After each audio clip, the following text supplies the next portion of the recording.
House of the Dragon has officially premiered Season 2, Episode 1, A Son for a Son. First off, I'm named Jalise. Y'all know me, I'm a green supporter over the blacks, but I gotta say for this episode, this was a pretty standard, solid premiere episode. I will not say this is better than the Season 1 premiere. I think the Season 1 premiere was a little bit more haunting, with King Viserys ordering his wife to be cut open to get over the pregnancy. Like, oh yes, cut my wife's stomach open. I mean, the conversation between King Viserys and Daemon was much more iconic. So if we're all looking at what was a better premiere, I'm gonna go with Season 1 had a better premiere episode. Not to say it wasn't a bad episode. This was a pretty dang good episode. The thing is, a lot of things were very predictable, especially on the black side, because there's a certain thing. Rhaenyra in this episode, she is grieving the loss of her son. She is searching the entire area to see where her son's body should be. She's looking for some proof that he's dead. And she received a letter from Alicent. It is confirmed that her son is dead. And the thing is, though, she is now searching for her son. She is searching for Luke, for his body. Things though, she just finds a piece of the dragon. At the end of the thing, the first thing, she is confronted by her council, and she only says one thing: she wants Aemon Targaryen. In other words, she wants him dead, which makes Daemon happy. Daemon Targaryen in this episode, he was just really getting pissed off everybody because yeah, he's like a cage lion, and he's like a cage lion. He wants to get out. He wants to be unleashed. He wants to get his vengeance, and he's lashing out on everybody. He's lashing out to Rhaenys because, oh, you could have burned the greens. Why didn't you? She's like, I or take orders from the queen, so no one's listening to Daemon. Then he's also blaming Eric or Arik, one of the Kingsguard members, and he says we were sworn by the to protect the entire royal family. Is it our fault that you guys decide to have a war with each other? Damon was blaming everybody. He was blaming the White Worm. Like, you, how many times have you sold information to Otto Hightower? Dude, you have no property over this girl. This girl was always gonna put it like, she's gonna make her money. She's gonna do what she's gotta do to survive. You ain't supporting her, so I'm just like, Daemon was just going off. And the thing is, what I predicted, Daemon was going to be directly responsible for Blood and Cheese. Certain things I predicted in the previous video that, oh, the White Worm, she will give Daemon information about someone who could lead into King's Landing to attack Aegon. And the thing is, though, Daemon specifically is told by Rhaenyra that she wants Aemon Targaryen, nobody else. So Rhaenyra guaranteed that we see in a preview of she is more or less pissed off at her husband for doing something so incredibly politically stupid. And the thing is, though, it makes no sense why Daemon Targaryen thought this would be a good thing. If you can't find Aemon, well, take care of one of Aegon's sons. Kill Aegon's son. Now, the whole blood and cheese event, I am very, very grateful that we did not actually see a kid beheading. We saw kids, we see just a little noise. We hear noises. That's all we do. A kid not literally taken out of his bed, and the mother's literally forced, hold by two children. Like, okay, which one do you want to get killed? No, they were in their cribs asleep and all that stuff, and they threatened Helena, and Helena eventually has they go back and forth, blood and cheese, about killing which one's the boy, which one's that. So ultimately, Helena has no choice, and eventually her son is killed, and she takes her daughter away, and she takes her daughter away, and it ends with the episode that her son is dead. It is, those who read the books, those who have even just seen special features of the House of the Game of Thrones freaking lore, knows that this was always going to happen. The thing is, I'm very grateful we didn't get too graphical. But the thing is, though, this is by far the worst crime the blacks have ever committed in the books or in the show, and this is the worst crime imaginable because, again, here's the thing: people could understand why Luke died. Of all the Greens to kill Luke, of any of the Greens or blacks to kill each other, it had to be the one who lost an eye to somebody else. People are saying like, oh, Luke's got killed. Let me guess, it was Aemon. The guy who took Aemon's eye. You know, yeah, that makes sense. Now, if they were to kill Aemon or Aegon or somebody else, that would make sense too. But the fact of the matter is this: that not a lot of people can stomach you killing a toddler. people understand, okay, Aemon killed Luke because he took his eye. What is the reason for this? And Rhaenyra knows this. She knows how this weakens her claim. This will make everyone hate her.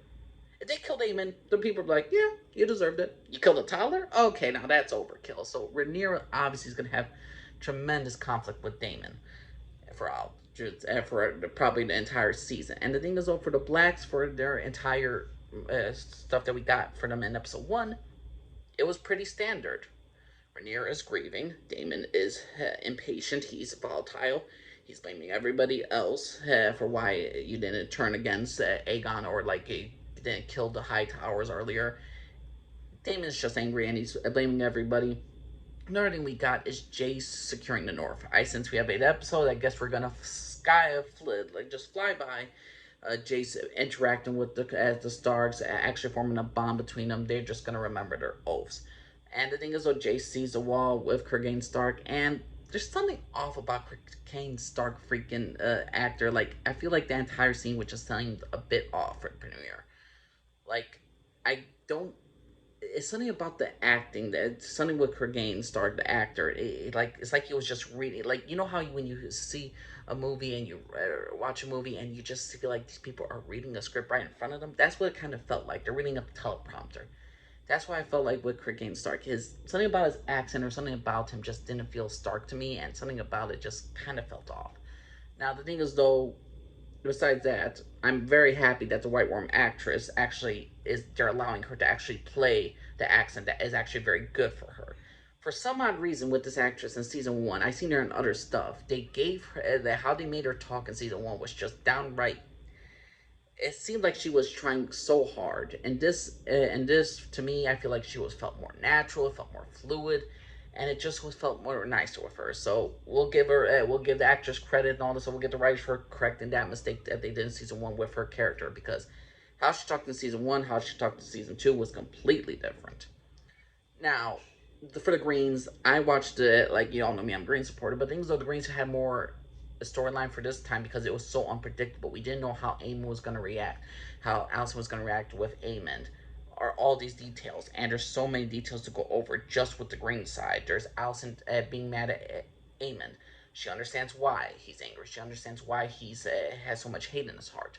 The thing is, though, Aemon's also annoyed with his mother. He's calling her Alicent to Criston Cole because he's like my mother's basically like like she speaks with two tongues. So, like, she's mad at me for starting the war, but yet her like her and my grandfather usurped the throne from you, Rhaenyra. So why are you all mad at me? You all started this shit. I'm just helping you finish it.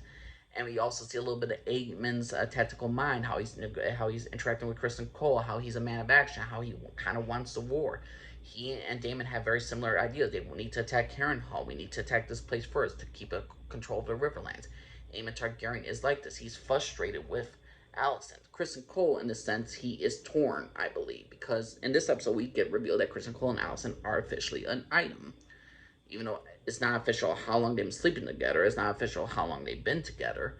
The thing is, though, I sense something like this is honestly Alicent's only healthy relationship with any man in her entire life. Like, her relationship with her father, it's again, her father pimped her out, treated her like a freaking cattle, like a freaking furniture. Like, she was not a free woman. Like, he literally treats her like property. Otto. Then he's upset with his daughter when they have conflict with each other, and he says, "Oh, the path to victory now must be going through this, going through this." After you sold your daughter off as cattle and all this other BS that you're doing, and you're trying to manipulate Alice, and you're trying to manipulate Aemon, and you're trying to manipulate Aegon, trying to teach him what's right and what's wrong, which is a good thing. But the thing is, though, you put them in this situation for to begin with, and you're angry with Aegon. I mean, you're frustrated with Aegon. You're frustrated with Alicent. Like, come on, dude. You are partly responsible for this war. What the heck? And the thing is, though, with Alicent and Criston Cole, there seems to be Criston Cole. He's split between like he believes Alicent has a gentle heart, and he's trying to defend her. She looks to him to speak to Aegon. And again, I'll say once, say it a billion times, I feel like Criston Cole was like the stepfather or the father that stepped up for Aegon and Aemon, since obviously Criston Cole basically trained Aemon and made him an ultimate warrior, which is pretty dang inspiring in a sense for Aemon. But overall, there's so many interactions with the Greens, which is so fascinating. We have Laris, who is trying to basically manipulate Aegon so he could kick out Otto Hightower as hand for some reason. Maybe he's trying to get Alicent for himself. Maybe he wants Otto Hightower gone so he could put somebody else in charge and so he could be in control. Who freaking knows what Laris wants? I still don't know what that idea what this guy wants. And the thing is, also, we see Aegon actually trying to do something for the realm. You actually see him trying to participate in the, like, when you meet the people and all this stuff. His grandfather kind of contradicts him in front of the public in a sense, what he tells him privately, but he has to go back on his word in some cases. But either way, for Aegon as a character, it's really a growth for his character. We see him actually loving his son. It's like that thing in episode 9 never happened, where apparently Aegon liked child fights, which was a totally made up thing made by the writers. But then again, apparently it's only a bad thing when they write something bad for the Greens, but not for the Blacks. But overall, this was a solid episode. Aegon was very interesting. Kristen Cole and Alicent relationship was interesting. The Otto Hightower and his interactions with any of his family members was interesting. This is the messiest family in all of Targaryen history, and the Greens are probably the most entertaining faction. Besides entertaining factions out of the two factions, they're the most entertaining out compared to them to the Blacks. This was a solid episode. There's not much more I could say other than, does Aegon have a third son? Like, is this character even being written anymore? Like, I'm pretty sure there was a third son to Aegon, and if he's not being here, if he's not even a written character, then that's another character that they written off. Like, I'm still waiting if we're gonna actually have Nettles, who is actually a very important part of the story for Rhaenyra and Daemon's Targaryen's relationship being split apart, and also for Daeron the Daring, which is Alicent Hightower's other son, who is yes and no confirmed whether or not he exists or not. This show really needs to build. Like, I did enjoy the premiere. It was a good, solid premiere. Not the greatest premiere. Not my favorite episode overall. But I would say out of 10 episodes, not 11 episodes we got, I say this is right there in the middle. I find episode 8 a lot more entertaining. Episode 6, episode 5 a lot more. This was still a very, very good episode. The thing is, I'm very also grateful that we did not see the entire effects of, a kid getting beheaded and all that stuff. I like where we're going with the show. Where maybe we're going to see more. I want to see more interactions now with Rhaenyra, how she's going to manage her council with Jace.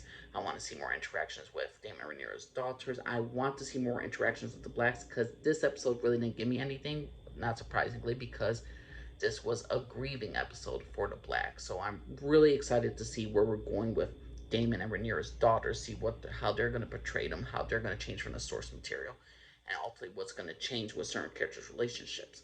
But please know what y'all think. What y'all think of this episode? Do you think this was a great episode? Do you think this was a terrible episode? Are you a fan of the Greens, the Blacks? Please know what y'all think. Thanks, Lisa, for everybody. Bye bye.